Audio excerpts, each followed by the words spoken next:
Hi. இப்போ நம்ம எங்கே வந்திருக்கோம்னு பார்த்தீங்கன்னா, பட்டுக்கோட்டையிலேருந்து முத்துப்பேட்டை ரோடு, இங்கே பரக்கலக்கோட்டை அப்படிங்கிற இடத்துல இங்கே ஒரு கோவிலுக்கு வந்திருக்கோம். இப்போ மணி வந்து 9:30 மணி ஆகுதுங்க. 9:30 மணிக்கு எந்த கோவில் திறந்துருக்குன்னு தானே கேட்குறீங்க. இந்த கோவில் திறந்துருக்கும். ஒவ்வொரு வாரமும் திங்கக்கிழமை இரவு 10:30 மணிக்கு நட திறந்து 12 மணிக்கு பூஜையோடு இந்த கோயில் சாத்திடுவாங்க. இது வந்து ஒரு சிவனாலயம்.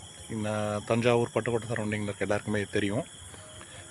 பொதுவாவுடையார் கோயில் அப்படின்னு சொல்லுவாங்க, மத்தியபுரீஸ்வரர் கோயில்னு சொல்லுவாங்க. வாங்க, நான் இன்றைக்கி தரிசனம் பண்ண போகிறேன்.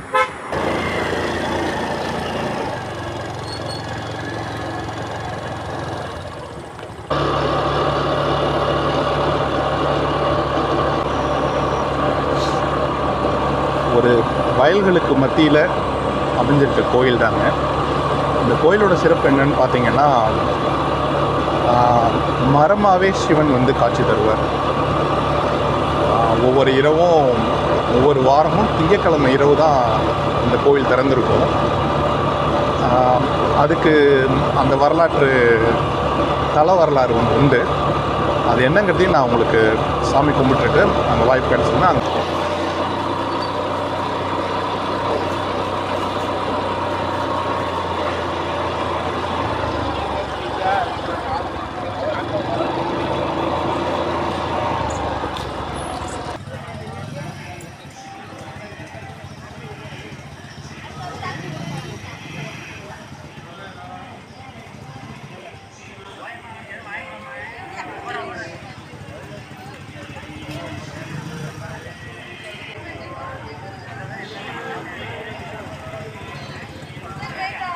ஏன் இந்த கோயில் மட்டும் திங்கக்கிழமை நைட்டு மட்டும்தான் திறந்துருக்கு, சாமி கும்பிட்றாங்க அப்படின்னு பார்த்தீங்கன்னா, இதுக்கு ஒரு சின்ன தல வரலாறு இருக்குது.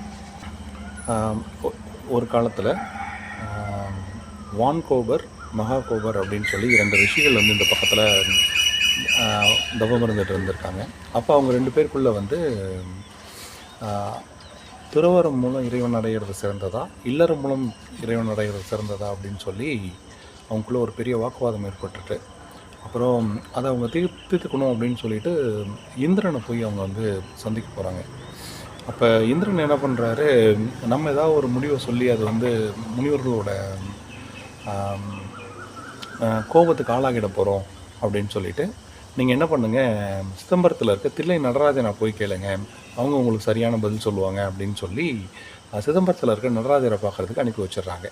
அப்போ உடனே வான்கோபரும் மகாகோபுரம் என்ன பண்ணுறாங்க, சிதம்பரம் தில்லை நடராஜர்கிட்ட அங்கே போய் இது மாதிரி முறையிடுறாங்க. இல்லறம் சிறந்ததா, துறவரம் சிறந்ததா இறைவன் அடையிறதுக்கு, உங்களை அடையிறதுக்கு அப்படின்னு சொல்லி அவங்கள்ட்ட கேட்டோடனே, அதுக்கு அவங்க என்ன சொன்னாங்க, நீங்கள் ஏற்கனவே தவம் இருந்துகிட்டு இருந்தீங்க இல்லையா, அங்கே வந்து ஒரு வெள்ளாள மரம் இருக்குது, அதுக்கு பக்கத்தில் தூங்கு புளி மரம், தூங்கா புளி மரம்னு சொல்லி 2 மரம் இருக்குது, அதுக்கிட்ட நீங்கள் போயிருங்க, நான் வந்து உங்களுக்கு வந்து அங்கே வந்து நான் உங்களுக்கு விளக்க சொல்கிறேன் அப்படின்னு சொல்லி அவங்கள அனுப்பி வச்சிடுறாங்க. அனுப்பி வச்சுட்டு ஒரு குறிப்பிட்ட கார்த்திகை மாதம் சோமவாரம் திங்கக்கிழமை இரவு சிதம்பரத்தில் அர்த்தஜாம பூஜை முடியுது இல்லையா, அங்கே முடிஞ்ச உடனே அங்கேருந்து புறப்பட்டு நேராக இங்கே வராங்க. இங்கே வந்து வான்கோபருக்கும் மகாகோபர்கிட்டையும் சொல்கிறாங்க, இறைவனை வந்து நீங்கள் அடையிறதுக்கு இல்லறமும் சிறந்த வழி தான், துறவரமும் சிறந்த வழி தான். நேர்மையோட நீதி நெறி பெறலாமல் நம்ம வந்து வாழ்ந்தோன்னா நீங்கள் வந்து இறைவனை 2 வழியாகவும் நம்ம வந்து இறைவன் அடைய முடியும் அப்படின்னு சொல்லி அவங்களோட பிரச்சனையை வந்து தீர்த்து வைக்கிறாங்க. ஸோ இவங்க 2 பேருக்கும் ஏற்பட்ட கருத்து வேறுபாடை மத்தியஸ்தம் பண்ணி வச்சதுனால இங்கே இறைவனை வந்து மத்தியபுரீஸ்வரர் அப்படின்னும் சொல்கிறாங்க. இருவருக்கும் பொதுவாக ஒரு கருத்தை சொன்னதுனால பொது ஆவுடையார் அப்படின்னும் இறைவனை வந்து இங்கே வழங்குறாங்க. ஸோ இங்கே சிதம்பரத்துலேருந்து அன்றைக்கி இரவு புறப்பட்டு இங்கே வந்துட்டு அவங்க 2 பேரையும் மத்தியஸ்தம் பண்ணி வச்சுட்டு விடிய காலையில் திரும்பி சிதம்பரத்துக்கே போயிடுறாங்க சிவபெருமான். அதனால தான் ஒவ்வொரு வாரமும் திங்கட்கிழமை இரவு 11:45 இங்கே நடை திறந்து 2 மணி வரை சாமி தரிசனம் கிடைக்கும், மக்கள் எல்லாருமே பார்க்க முடியும். அதன் பிறகு நடை சாத்திடுவாங்க. ஒவ்வொரு வாரமும் திங்கட்கிழமை மட்டும் நைட்டு 11:45 நடை திறக்கிறாங்க, 2 மணி வரைக்கும் இருக்குது, அதுக்கப்புறம் நடை சாத்திடுறாங்க. இது இல்லாமல் பொங்கல் அன்னைக்கு மட்டும் பகலில் திறந்திருக்கிறது. அப்படி பகலில் திறந்திருக்கப்போ ஒரு சிறப்பு என்னென்னா, இறைவன் மேலே வந்து சூரிய ஒளி வந்து தானாக மேலே படும்.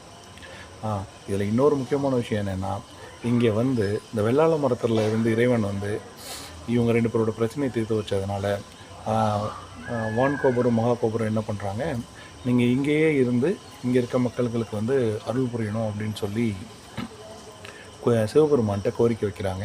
அதனால் சிவபெருமான் என்ன பண்ணுறாரு, இங்கே இருக்க வெள்ளாள மரமாகவே காட்சி தரார். அதாவது சிவபெருமானுக்கு இங்கே சிவலிங்க உருவம் கிடையாது.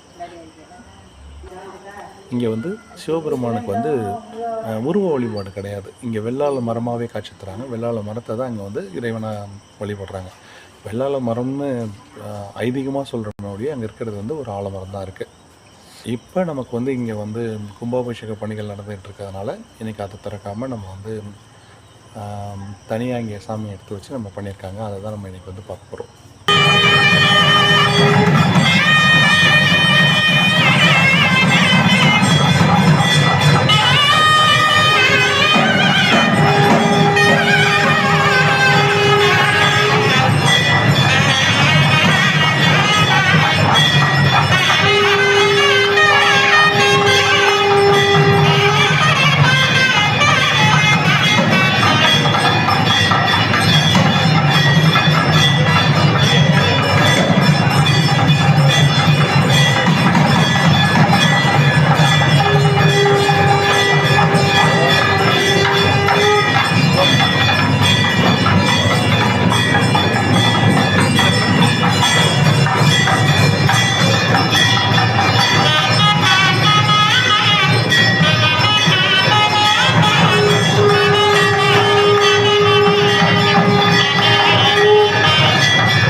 இல்லை, இந்த சுற்று வட்டாரத்தில் இருக்க வெள்ளாள மரம்ங்கிறதுக்கு வெள்ளாளர் அப்படிங்கிறதுக்கு வந்து நீங்கள் ஒரு குழுவாகவும் சொல்கிறாங்க. அது வந்து ஒரு விவசாயம் அப்படின்னு சொல்கிறாங்க. ஸோ விவசாயம் சார்ந்த எந்த பிரச்சனையாக இருந்தாலும் அதுக்கு இங்கே இருக்கவங்க எல்லா பக்தர்களும் இங்கே வந்து கடவுள்கிட்ட வேண்டிக்கிட்டு அவங்களோட நிவர்த்தி ஆனோடனே கோவிலுக்கு வந்து தேங்காய், பலா, நெல், ஆடு, மாடு இது மாதிரி கோயிலுக்கு வேண்டி கொடுத்துருவாங்க. அது பிறகு வந்து கோயிலில் வந்து ஏலம் விட்டு மக்களுக்கு கொடுத்துட்டு கோயில் திருப்பணிகளை வந்து செஞ்சுக்கிட்டு வராங்க. நமக்கு உங்களுக்கு எதுவும் பிரச்சனையோ எதுவும் வாக்குவாதமோ கோர்ட்டு கேஸ் அது மாதிரி என்ன பிரச்சனை இருந்தாலும் இங்கே வந்தீங்கன்னா இவர் வந்து வான்கோபருக்கும் மகாகோபருக்கும் மத்தியஸ்தம் பண்ணி வச்ச மாதிரி நம்ம பிரச்சனைகள் வந்து தீரும் அப்படிங்கிறது ஒரு மிகப்பெரிய நம்பிக்கையாகவும் அதை தொடர்ந்து மக்கள் நம்பி இங்கே வந்து இறை வழிபாடு செஞ்சுக்கிட்டு இருக்காங்க. நீங்கள் வர்ற மாதிரி இருந்தீங்கன்னா பட்டுக்கோட்டையிலேருந்து ஒரு 15 கிலோமீட்டர் தூரத்தில் இருக்குது புதுவாடியார் கோயில். பக்கத்தில் இங்கே எதுவும் ரூம்லாம் கிடையாது, அங்கே மட்டும்தான் இருக்குது. பட்டுக்கோட்டையில் நீங்கள் தங்கிட்டு அங்கேருந்து நீங்கள் பஸ் மூலமாக நீங்கள் வந்து இங்கே பார்க்க முடியும். ஒரு முறை வந்தீங்கன்னா அவசியமாக வந்து நீங்கள் பாருங்கள்.